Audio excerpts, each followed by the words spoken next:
ព្រះគម្ពីរម៉ាថាយចំពោះ10ព្រះយេស៊ូវតែងតាំងសាវក12រូប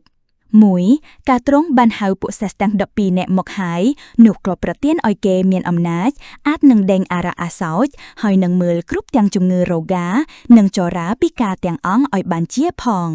2រាអាពួកសាវកទាំង12នាក់នោះដូចមានឈ្មោះដូចខាងក្រោមនេះស្រាប់គឺមុនដំបូងមានស៊ីម៉ូនដែលហៅថាពេត្រុស1អន្ត្រេជាប្អូនគាត់2យ៉ាកុបជាកូនសេបេដេ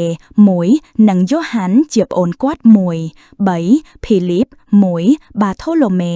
1ថូម៉ាស1ម៉ាថាយជាញាតិយកពុន1យ៉ាកុបជាកូនអាល់ផៃ1លេបេដែលហៅថាថាដេ4ស៊ីម៉ូនជាសាសកាណាន1ហើយនឹងយូដាអ៊ីស្ការីយ៉តជាញាក់ដៃបញ្ជូនទ្រង់1ព្រះយេស៊ូវចាត់សិស្សទាំង12ទៅប្រកាសដំណឹងល្អ5ព្រះយេស៊ូវទ្រង់ចាត់ពួក12នាក់នេះឲ្យទៅដោយផ្ដាំថាកុំឲ្យអ្នករាល់គ្នាបែរទៅតាមផ្លូវរបស់សាសដទៃឬចូលទៅក្នុងទីក្រុងណាមួយរបស់សាសសាម៉ារីឡើយ6ចុះទៅឯជាមបាត់បាំងរបស់វង្សានុវង្សនៃពួកអ៊ីស្រាអែលវិញ7ហើយកំពុងដើរទៅនោះចូលប្រកាសប្រាប់ថានគរស្ថានសួគ៌ជិតដល់ហើយ8ចូលប្រោសមនុស្សជំងឺឲ្យជាមនុស្សស្លាប់ឲ្យរស់ឡើងវិញមនុស្សខ្លងឲ្យជាស្អាតហើយដេញអារ៉ាចេញផងអ្នករាល់គ្នាបានទទួលទទេត្រូវឲ្យទទេដែរ9គុំឲ្យយកមាសប្រាក់ឬលុយកាក់ដាក់ក្នុងខ្សែក្រវ៉ាត់របស់អ្នកទៅឡើយ10ក៏គុំឲ្យយកយាមសម្រាប់តាមផ្លូវឬអាវពីស្បែកជើងឬដំបងផងដបិតអ្នកដែលធ្វើការនោះគួរនឹងបានអាហារចិញ្ចឹមខ្លួន11នៅក្រុងណាឬភូមិណាដែលអ្នករាល់គ្នាចូលទៅនោះត្រូវឲ្យសួររកអ្នកណាក្នុងទីនោះដែលគេគួររួចឲ្យនៅផ្ទះអ្នកនោះដល់រាបដល់អ្នកចេញទៅ12កាលណាចូលទៅក៏ត្រូវជម្រាបសួរអ្នកផ្ទះនោះដែរ13បើអ្នកផ្ទះនោះគេគួរនោះចូលឲ្យសេចក្តីសុខសាន្តរបស់អ្នករាល់គ្នានៅផ្ទះនោះចោះតែបើមិនគួរទេនោះត្រូវឲ្យសេចក្តីសុខត្រឡប់មកលើអ្នករាល់គ្នាវិញ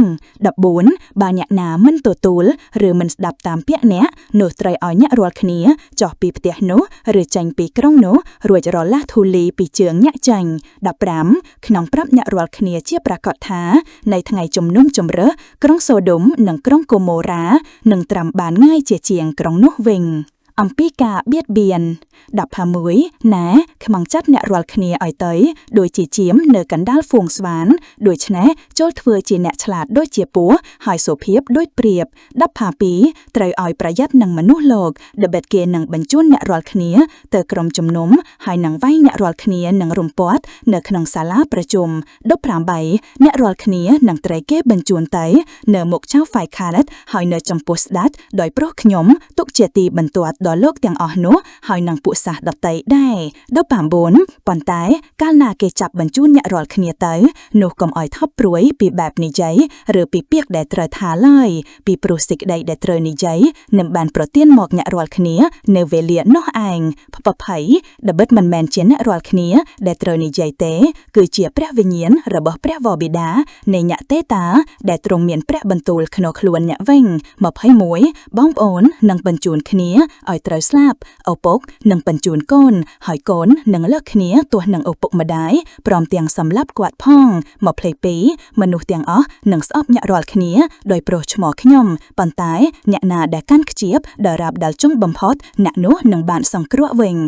23កាលណាគេធ្វើទុកបៀតបៀនអ្នករាល់គ្នាក្នុងក្រុងនេះនោះត្រូវរត់ទៅឯក្រុងមួយទៀតវិញដើម្បីក្នុងប្រាប់អ្នករាល់គ្នាជាប្រកាសថាអ្នករាល់គ្នានឹងដើរមិនទាន់ដល់គ្រប់ទីក្រុងនៃសាសអ៊ីស្រាអែលនោះឡើយនោះកូនមនុស្សនឹងបានមកដល់ហើយ24សិស្សមិនមែនលើសជាងគ្រូទេហើយបាវក៏មិនលើសជាងចៅហ្វាយខ្លួនដែរ25បើសិស្សបានស្មើនឹងគ្រូហើយបាវស្មើនឹងចៅហ្វាយនោះល្មមហើយបើសិនជាគេហៅម្ចាស់ផ្ទះថាប៊ែលសេប៊ូលនោះចំណងបើពួកអ្នកនៅផ្ទះនោះទាំងប៉ុន្មានតើគេនឹងហៅយ៉ាងនោះលើសជាងអំបិលម៉ានទៅទៀតប្រឈម26ដូច្នេះមិនត្រូវឲ្យខ្លាចគេឡើយដើម្បីគ្មានអ្វីគ្របបាំងដែលមិនត្រូវសម្ដែងចេញឬអ្វីលាក់លៀមដែលមិនត្រូវបង្ហាញ ឲ្យគេស្គាល់នោះទេ25ការអ្វីដែលខ្ញុំប្រាប់អ្នករាល់គ្នានៅទីងងឹតនោះចូលសម្ដែងនៅទីភ្លឺហើយការអ្វីដែលអ្នករាល់គ្នាឮនៅត្រចៀកនោះចូលថ្លែងប្រាប់ពីលើដំបូលផ្ទះវិញចុះ29កុំឲ្យខ្លាចចំពោះពួកអ្នកដែលសម្លាប់បានតែរូបកាយតែពុំអាចនឹងសម្លាប់ដល់ព្រលឹងបាននោះឡើយសួរឲ្យខ្លាចព្រះអង្គវិញជាជាងដែលទ្រង់អាចនឹងធ្វើឲ្យទាំងព្រលឹងនិងរូបកាយវិញ្ញាតែក្នុងនរកផង30តើគេមិនលួចចាប់ពីថ្លៃ1លុយទេឬអីតែគ្មានចាប់ណាមួយថ្លាក់ទៅដីឥតព្រះវរបិតានៃអ្នករាល់គ្នាជ្រាបឡើយ31សំបីតែសក់ក្បាលរបស់អ្នករាល់គ្នាក៏បានរាប់ទាំងអស់ដែរ32យ៉ាងនោះមិនត្រូវឲ្យខ្លាច